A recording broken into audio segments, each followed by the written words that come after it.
दोस्तों, अमेरिका की doomsday plane ने उड़ान भर ली है, जिसके बाद से ये माना जा रहा है कि दुनिया के सर पर एक ग्लोबल मिलिट्री क्राइसिस मंडरा रहा है, क्योंकि ये प्लेन तभी एक्टिवेट होता है जब अमेरिका किसी फुल स्केल वॉर या न्यूक्लियर इमरजेंसी के लिए रेडी हो रहा होता है। दरअसल ये प्लेन किसी भी न्यूक्लियर या साइबर हैक के दौरान अमेरिका का उड़ता हुआ कमांड सेंटर बन जाता है। बोइंग 747-880 के मिलिट्री वर्जन को इस तरह से बनाया गया है कि अगर ज़मीन पर सब कुछ बर्बाद हो जाए, तो भी अमेरिका की सरकार आसमान से देश चला सके।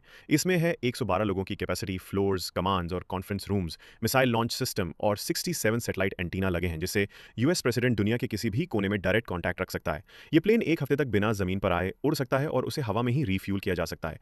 फ्लाइट ट्रैकिंग डाटा के मुताबिक E4B नाइट वॉच, जिसे दुनिया फ्लाइंग पेंटागन के नाम से भी जानती है, कल शाम लुसियाना के बार्क्स डेल एयरफोर्स से उड़ान और लगभग 4 घंटे तक हवा में मंडराने के बाद मैरीलैंड के जॉइंट बेस एंड्रयूज पर लैंड हुआ।